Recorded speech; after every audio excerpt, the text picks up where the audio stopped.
예, 반갑습니다. 자, 이제 6강이죠. 6페이지입니다. 6강이니까 6페이지. 좋네요. 자, 오늘은 이제 건축 허가의 기타 어떤 특례 등이 나옵니다. 6페이지 오른편에 있는 사항이죠. 상당히 중요한 사항들입니다. 시험에 항상 나온다 보시고 한 문제 꼭 요 오른편에서 뜹니다. 자, 첫 번째 보시면 건축의 허가입니다. 허가는 이제 요건을 갖추면 허가를 해주게 됩니다. 하여야 한답니다. 우리 주택건설 사업계 승인은 할 수 있다 하지만 건축허가는 요건을 갖추고 있으면 하여야 한답니다. 비록 건축의 심의 등을 통해서 어떤 조건을 부여해서 또 거부를 할 수 있는 그 간접적인 어떤 사항도 있겠지만은 그러한 사항이 아니면 허가를 해줍니다. 자, 그런데 오른편 전리의 취소죠. 허가를 해줍니다. 그런데 어떠한 조건을 또 못 갖추면 했던 허가를 취소하여야 하는 경우가 있습니다. 그래서 보시면 그 사유입니다. 첫 번째 1번이 중요하죠.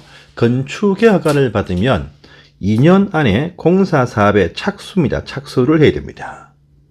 그런데 규모 큰 공장 건물들은 좀 더 많은 검토가 필요하니까 3년 줍니다. 3년. 요 기간 내에 착수를 해야 됩니다. 그런데 착수를 못하네요. 그러면 허가를 취소하여야 한답니다. 그런데 여기 빠져 있지만은 정당한 사유가 있으면 이것들 착수 기간은 1년까지 한번 추가 연장을 할 수 있습니다. 보통 건물들은 3년, 최대 3년까지고 공장은 4년까지 이렇게 연장되기도 합니다. 그래서 이 기간 내에 착수 못하면 허가를 취소하여야 한다. 건축허가 2년, 공장은 3년, 또 플러스 1년 할 수 있다. 아시고요. 주택단지에서의 주택건설 사업계획 승인은 착수기간이 5년입니다. 5년. 5년이지만 이것은 원칙적으로 2년, 3년입니다.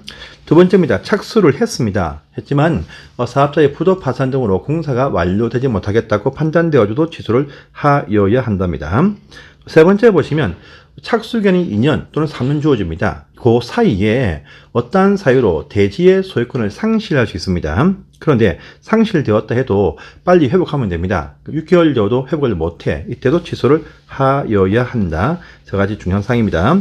자, 취소를 하여야 한다. 정당한 사유 있으면 1년까지 연장 가능하다. 이런 부분들 간단하지만 꼭 기억하십시오.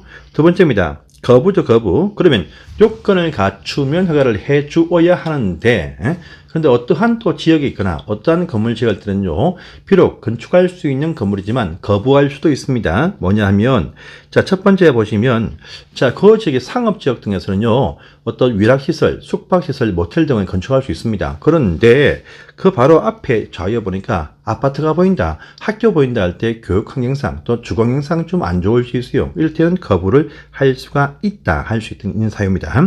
자, 또 두 번째입니다. 요 문장을 또 외워주세요. 두 가지씩 나올 수 있습니다.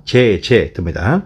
자, 방제지구와 자연재해 위험 개선 지구 안에도 건축을 할 수가 있습니다. 할 수가 있는데 그 지하층은 또 설치한다. 할 수 있습니다. 그런데 지하층의 쓰임새가 뭐냐, 용도가 뭐냐 보니까 주거용이나 거실용이다 할 때 이럴 때 위험하니까 거부를 할 수 있다고 합니다. 이 절차들 거부할 때는 항상 건축의 심의를 거친 다음에 거부를 할 수가 있습니다. 그래서 보시고요. 그 다음에 제한입니다. 그러면 거부 대상이 아닐 때는요, 허가를 해 주어야 된다. 이것이 원칙입니다. 하지만 또 어떠한 정책적인 판단에 의해서 이 허가하는 것을 하긴 하고 또 허가 받은 것보다 착공도 할 수 있지만 이 허가나 착공 자체를 잠시간 어떠한 목적을 위해서 연기시킬 수 있다는 것이 있습니다. 이것이 뭐냐? 허가의 제한이랍니다. 제한, 중요한 사항입니다. 그래서 허가를 하긴 하되 착공을 하긴 하되 좀 이따가 하세요. 이렇게 연장시킨다는 것이죠. 제한입니다. 허가의 건축허가 제한, 못하게 하는 것이 아니고 제한한다. 잠시만 연기시킨다 이 말입니다. 자, 누구냐면 국토교통부 장관이 할 수 있고, 두 번째 특광도지사급에서 할 수 있습니다. 국토장관은요, 모든 허가사항에 대해서 다 이렇게 해서 연결하게 할 수 있고, 또 특광도지사는 그들 관할구역 안에 있는 밑에 있는 시군구청장이 하는 허가권이라든지 받은 것보다 착공일 잠시만 연기하게 할 수 있습니다. 자, 이 할 때는 항상 제한되는 이유와 기한 등은 상세하게 통지를 딱 해줍니다. 통지해주면 이 제한을 받는 허가권자와 또는 시군구에서 그 사실을 공고를 합니다. 자, 그 사유가 뭐냐면 국토장관일 때는 국토의 관리 애매합니다. 하지만 그 밑에 사항이죠. 다른 주무부 장관, 다른 부수의 장관들의 제안 요청을 받아서 국토교통부 장관이 제안한다. 다른 부수는 지가 장관이라 해도 직접 이렇게 제안을 못합니다. 못하고 시도한테는 요청을 못해요. 장관끼리 요청해라 이 얘기입니다. 보시고요. 또 특광도지사는 지역이나 도시의 발전 계획상 필요할 때 이렇게 제안을 할 수가 있습니다. 그런데 요 시도지사 등에서 제안했을 때는요, 이유 불문, 즉시 그 제안 사실을 보고를 해야 된다랍니다. 먼저. 그러면 장관이 판단해서 제안이 과도하다 싶으면 풀 것을, 해제할 것을 명령을 할 수 있다. 권고아니고 명령할 수 있다랍니다. 그러면 해제를 해야 되겠죠. 자, 그런데 중요한 것이 오른편에 있습니다. 제한 기간, 영구 제한이 아닙니다. 또 한 번 원래 원칙은 2년까지다. 이것이 원칙인데 필요할 때 한 차례 1년까지만 추가 연장이 가능하다. 이런 부분들 간단하지만 중요합니다. 자, 또 그 밑에 보시면 우리 건축법에 또 두 가지 큰 테마가 뜹니다. 저희가 용도 변경할 때 시설군 변경 순서 9가지 있었죠. 자, 산, 전, 문, 영, 교, 근, 주, 기. 요것도 9개입니다. 규모 작은 건축물을 건축할 때는 허가를 받지 않고 건축 신고서만 제출하면 검토해서 별 문제 없다. 수리해주면 바로 착공을 할 수 있습니다. 바로 건축 신고 대상 규모 작은 소규모 건축물이다. 이렇게 보시면 됩니다. 자, 그 대상이 9가지입니다.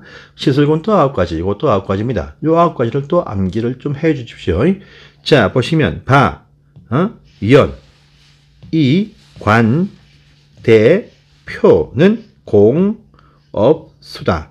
바연이 관대표는 공업수다. 이렇게 해서 요시는데 규모 작은 건물들, 자, 전체 건물 연면적이 아니고 바닥 면적으로 봐서 85제곱미터 이하에 신축 말고 정축, 개축, 재축할 때 건축서 신고서만 내면 됩니다.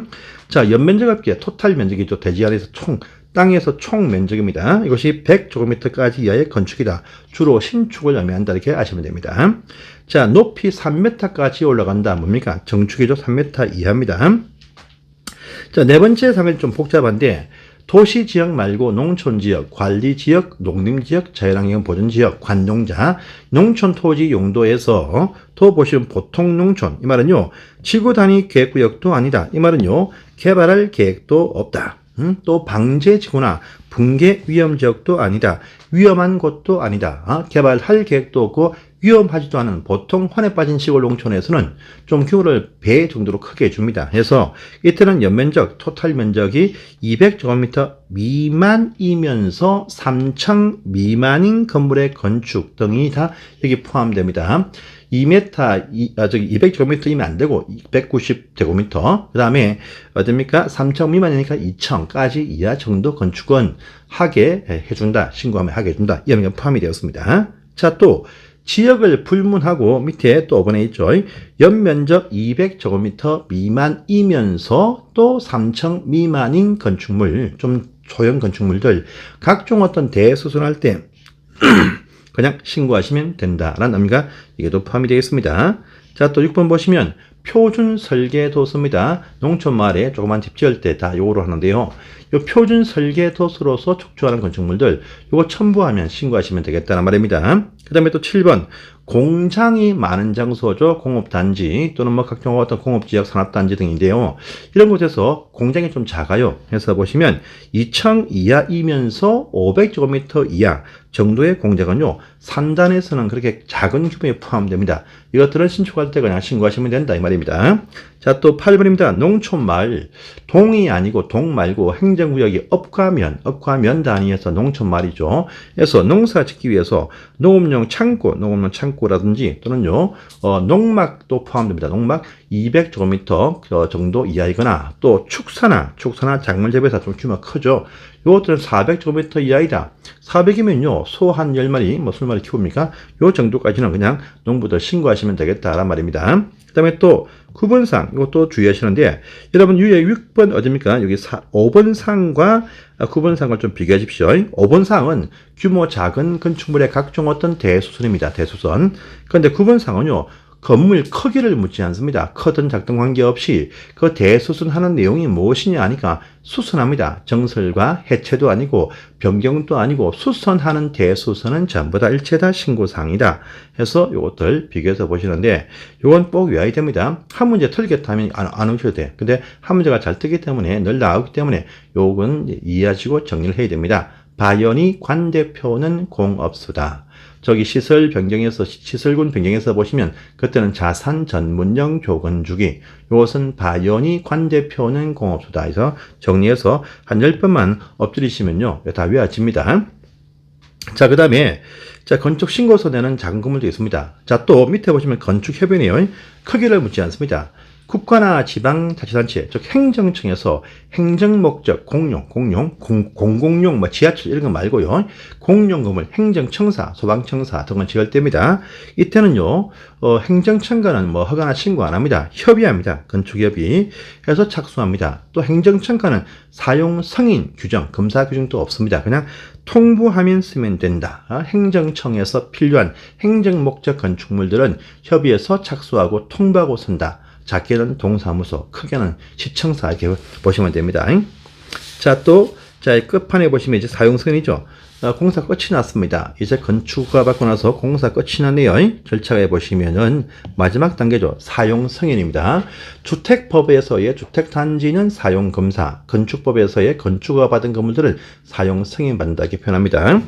자, 공사 완료가 딱 되었어요. 그러면 건축주가 허가권자한테 검사 신청을 합니다. 그러면 7일 안에 검사를 실시해서 완료가 딱 되어서 사용 승인서 교부해주면 건물을 사용한다. 기본적인 순서만 알겠습니다. 그래서 여기까지가 이제 6페이지의 건축 절차였습니다. 절차였고, 자, 기타 사항은 또 다음 시간에 이어서 보겠습니다. 감사합니다.